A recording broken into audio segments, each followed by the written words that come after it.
Benvinguts a casa, a una casa que serà bosc, paisatge, natura, tot l'entorn que ens envolta. Soc en Marc Casabosc, potser moltes persones em coneixeu per la meva feina de divulgador, però avui anem a les arrels, avui anem a la pràctica, al contacte, al dia a dia, amb el camp, amb el que collim, amb el que mengem.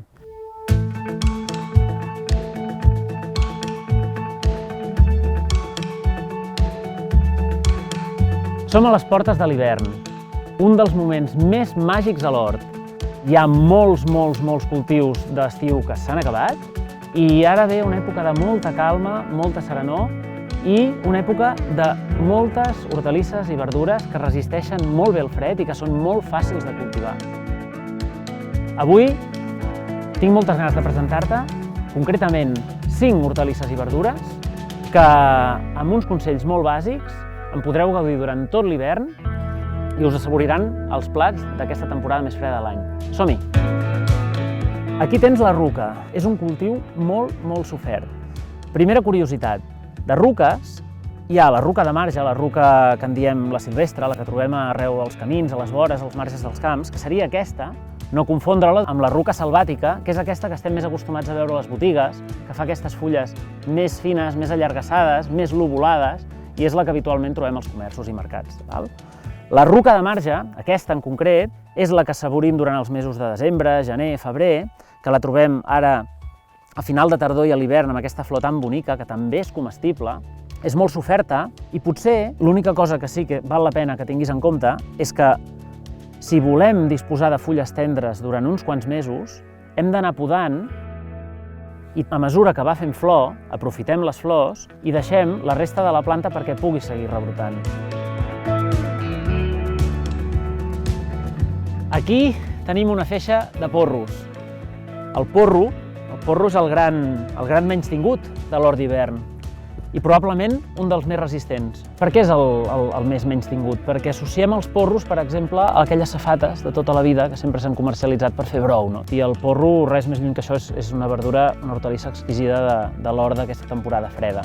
Penso que una cosa que té molt interessant és comprendre com podem plantar els porros perquè ens ofereixin una part tendra, una part blanca. Doncs en aquest cas concret el que et recomano és que a l'hora de fer la plantació del porro ja el plantem molt profund, el més profund possible. I això què vol dir a efectes pràctics? Doncs que quan plantem el porro intentem soterrar fins a arribar a l'ull, perquè sí que si realment anéssim més a fons, llavors el que trobaràs que et passarà és que el porro probablement es morirà perquè no veu llum en aquell punt concret de la planta. Ara en sacrifiquem un per ensenyar-vos. El primer que fem, si ara ens anéssim a la cuina, és retirar la part verda, retirar l'arrel i consumir només aquesta part del porro. Doncs res, només comentar-vos que aquestes arrels, aquesta perruca d'arrels tan bonica que té el porro, és deliciosa arrebossada, en tempura.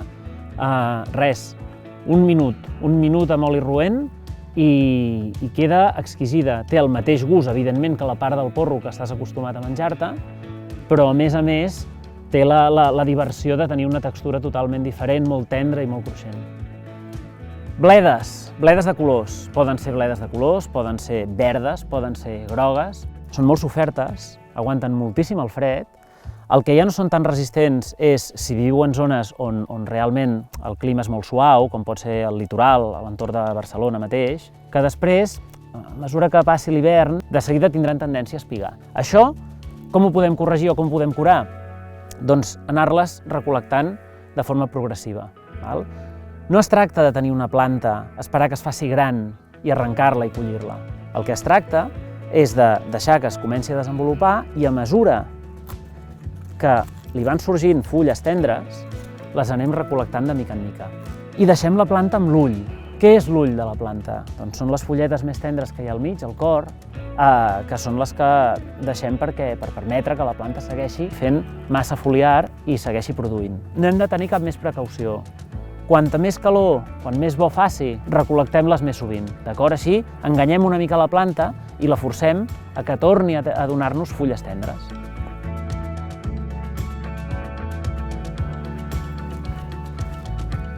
Cold kale. Cold kale, o si t'ho estimes més, i a més faràs feliç a Pompeu Fabra, li podries dir col arrissada, també, d'acord?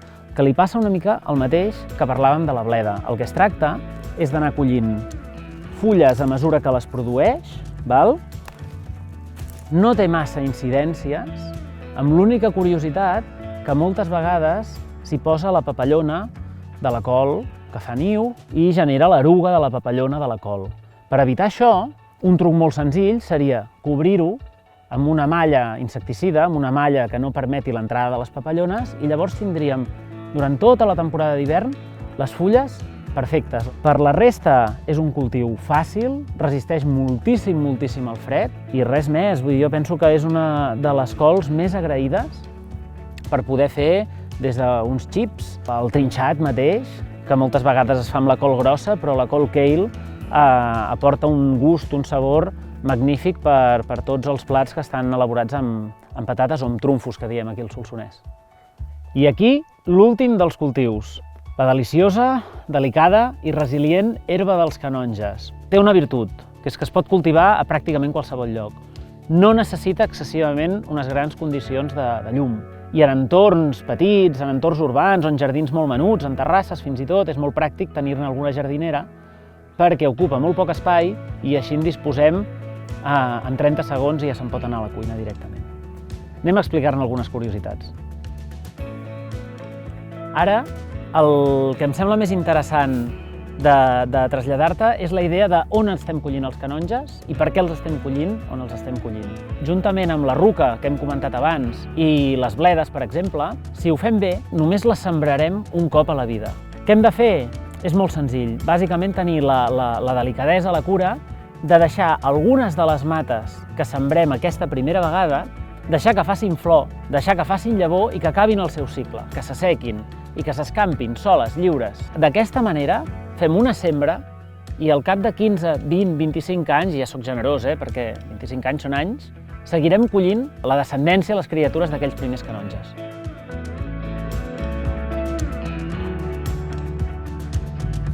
Per nosaltres, l'autèntic plaer de poder cultivar tots aquests aliments deliciosos és que després ho podem portar a la taula, compartir-ho, assaborir-ho i seguir gaudint del batec de l'hort durant tot l'any, cada dia i cada mes de l'any.